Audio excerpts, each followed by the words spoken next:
साथियों, Indian federation of trade union के दिल्ली राज्य कमेटी की ओर से आज के इस संवाद में आप तमाम साथियों को अभिनंदन करते हैं और स्वागत करते हैं। हम लोग ये जो पूरा सीरीज़ है, इस सीरीज़ में हम लोग जो आज बात करेंगे contract labour regulation and abolition act 1970, ठेकेदारी प्रथा अधिनियम 1970, जो दरअसल सरकार की जो मंशा थी उसके पीछे, जो सरकार लिखती है उसके पीछे कि ठेकेदार के जो मजदूर है, ठेकेदार के मजदूरों को सामाजिक एवं आर्थिक सुरक्षा देने के लिए ही इस कानून को बनाया गया। दरअसल ठेकेदारी प्रथा उन मजदूरों में लागू होता है जो नियमित काम नहीं होता, जिसे बारहमासी काम कहते हैं। ये सीजनल काम के ऊपर ये कानून लागू होता है, जो 2-4 दिनों के लिए ये काम होता है उसके ऊपर ये कानून लागू होता है। लेकिन जब से ये कानून बना है तब से लेके आज तक ये बड़े पूंजीपतियों के लिए, बड़े औद्योगिक घरानों के लिए, ये जो बड़े सरकारी संस्थानों के लिए, और ये एक मजदूरों के शोषण का एक बड़ा हथियार बना है। और तब से लेके आज तक हम देख रहे हैं जैसे जैसे परमानेंट नौकरी खत्म हो रही है वैसे और वह उसी तरह से ठेकेदार का मजदूरों की संख्या बढ़ रही है। दरअसल 2004 के कानून तो 1970 में आया, लेकिन इसको व्यापक तरह से अटल बिहारी वाजपेयी की जो सरकार 2004 में आई, अटल बिहारी की सरकार ने 2004 में इसका लाइसेंसिंग प्रथा जो है, इस लाइसेंसिंग प्रथा को सरल किया और ठेकेदारी प्रथा पूरे देश भर के अंदर इसको लागू कराया।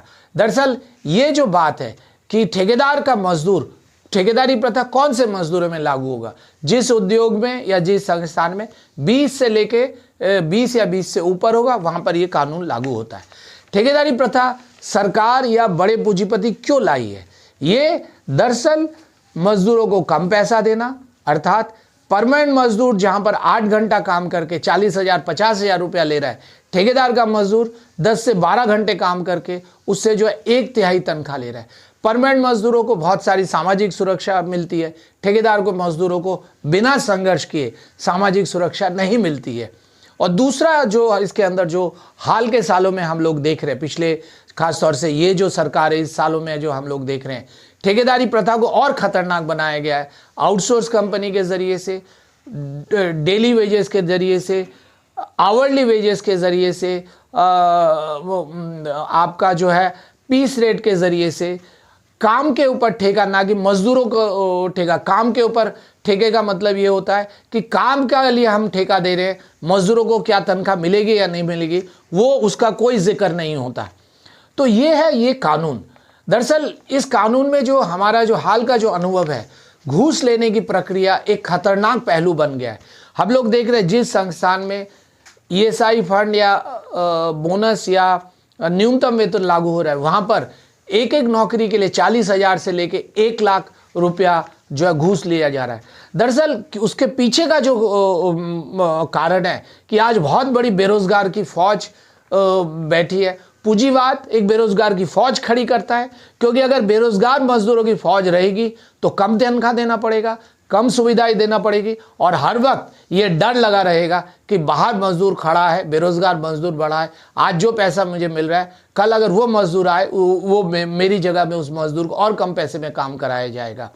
ये है ठेकेदारी प्रथा का जो हम लोग पूरे देख रहे प्रक्रिया। जो दूसरा जो सवाल संघर्ष करने, यूनियन बनाने के दौरान या संघर्ष के दौरान जो हम लोग देखते हैं, वो दूसरी जो समस्या आ रही है वो है कि ठेकेदार की जो नौकरी की सुरक्षा, ठेकेदार मजदूरों की नौकरी की सुरक्षा। दरअसल कोई भी मजदूर अगर अपने हक के लिए, अगर अपने जायज़ हक के लिए वो आवाज़ उठाता है या वो अन्य मजदूरों को संगठित करने की कोशिश करता है, तो सबसे पहले जो उसको नौकरी से हाथ धोना पड़ता है और संस्थान के बाहर जाकर उसको खड़ा होना पड़ता है।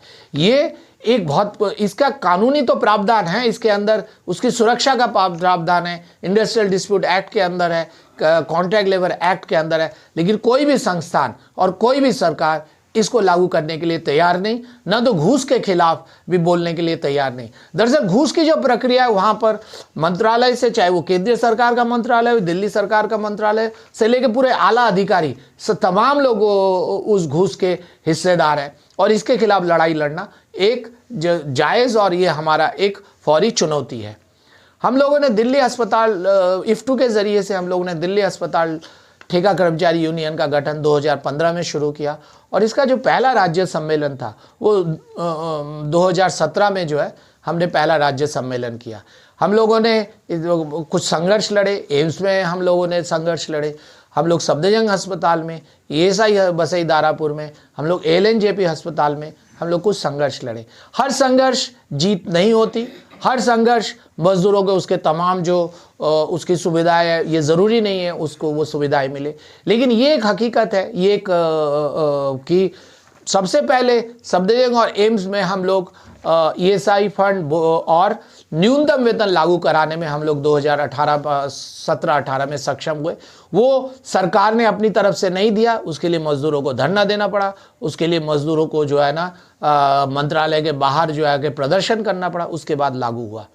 हम लोगों ने PPS सिक्योरिटी में जो एम्स में जो बड़ा ठेकेदार था उसने जो है फंड में 5.5 करोड़ रुपया उसने जो गबन किया था मजदूरों का, उसको संघर्ष के जरिए 1-2 साल के संघर्ष के ज़रिए से हम लोग तमाम मजदूरों को दिलवा पाए।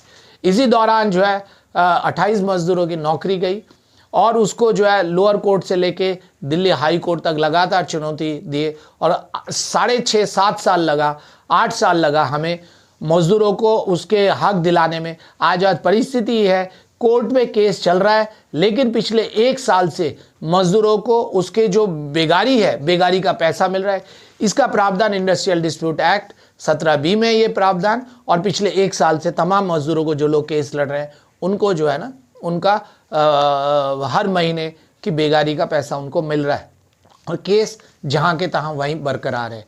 जो हम लोगों ने और एक जो हासिल किया, ठेकेदार पैसा जो हमारा तनख्वाह होती है, तनख्वाह कानून में ही है कि आपको 7 से 10 तारीख तक देना पड़ेगा, कभी वो 20 तारीख को देती है, कभी वो 25 तारीख को देती है।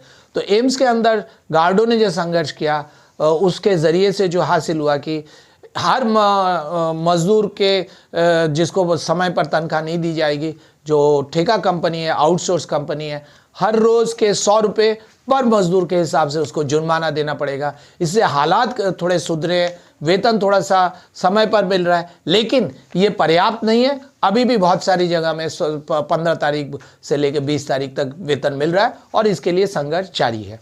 सफदरजंग अस्पताल में जो सबसे बड़ी सफलता हम लोगों को मिली कि 2018 में समान काम पर समान वेतन। इसका मतलब यह है परमानेंट मजदूर जो काम कर रहा है उसी जगह अगर कोई ठेका मजदूर वही वाला काम करता है तो उसको परमानेंट मजदूर की बेसिक प्लस उसका जो महंगाई भत्ता DA है वो मिलेगा। सफदरजंग अस्पताल प्रशासन ने इसको 2020 में दिल्ली हाई कोर्ट में चैलेंज किया और 30 जनवरी 2024 को दिल्ली हाई कोर्ट ने सफदरजंग के चैलेंज को खारिज करते हुए ये ऑर्डर दिया कि तमाम मजदूरों को उसका बेसिक प्लस DA देना पड़ेगा। 8 महीने बीत गए हैं। ये बड़ा अस्पताल के प्रशासन जो है इनकी जरा से भी मजदूरों के प्रति हमदर्दी नहीं है, ये लगातार इसको टाल रहे हैं। केंद्रीय श्रम मंत्रालय से डिप्टी चीफ लेबर कमिश्नर ने 2 चिट्ठी भी इनको लिखी है कि आप इनका वेतन का भुगतान करिए, समान काम पर समान वेतन का, लेकिन अभी भी अस्पताल प्रशासन इसको खींच रही है। लेकिन मजदूर भी टस से मस नहीं हो रहे, मजदूर भी संगठित हो रहे हैं, मजदूरों का आक्रोश धीरे धीरे बढ़ रहा है और ये एक दिन ये आक्रोश जरूर फूटेगा और सफदरजंग अस्पताल को मजबूर करेगा कि समान काम पर समान वेतन दे। जो दूसरा जो हम लोगों ने हासिल किया है वो है कि किसी भी मजदूर को आप बिना नोटिस दिए, बिना 2 नोटिस दिए आप किसी भी मजदूर को नौकरी से नहीं निकाल सकते। कोई मजदूर अगर कहता है कि उसकी 25 दिन की हाजिरी लगी थी लेकिन उसको 20 दिन की वेतन मिला, तुरंत उसको गेट के बाहर कर दिया जाता है कि तू ज़्यादा जो है बोल रहा है।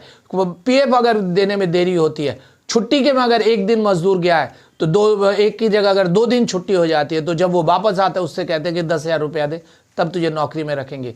तो सवाल भी इसीलिए लगातार एक संघर्ष के ज़रिए से हम लोग जो हासिल कर पाई है कि हम किसी भी मजदूर को निकालने से पहले आपको 2 नोटिस देना पड़ेगा। ये IDA एक्ट का है, ये कॉन्ट्रैक्ट लेबर एक्ट का है और बिना नोटिस दिए हम मजदूरों को गेट के बाहर नहीं निकाल सकते। समय पर वेतन एक बड़ा सवाल है। 30 तारीख को वेतन मिलता है, 28 तारीख को वेतन मिलता है, उसके लिए भी संघर्ष जारी है। महिलाओं का शोषण का जो है कार्य क्षेत्र में महिलाओं का जो शोषण है उसके लिए संघर्ष जारी है। दरअसल संघर्ष, मजदूरों की भागीदारी, मजदूरों के ताकत के ऊपर संघर्ष लड़ा जाता है। दिल्ली अस्पताल ठेका कर्मचारियों ने लगातार इस प्रयास में है कि मजदूरों को गोलबंद करके उसके जायज सवालों में संघर्ष को लड़ा जाए। इस बारे में आगे भी हम लोग जानकारी देंगे, अगला वीडियो जरूर देखिएगा। और अगर इस वीडियो के बारे में आपको कुछ कहना है तो आप कमेंट बॉक्स में ज़रूर कहिएगा। इस वीडियो को शेयर करिएगा, इस वीडियो को आप लाइक करिएगा और शेयर करिएगा। और हम चाहेंगे ये जो संवाद है, हर हफ्ते हम लोग शुक्रवार को इस संवाद लेके आप लोग आएंगे। तब तक के लिए तमाम साथियों को लाल सलाम।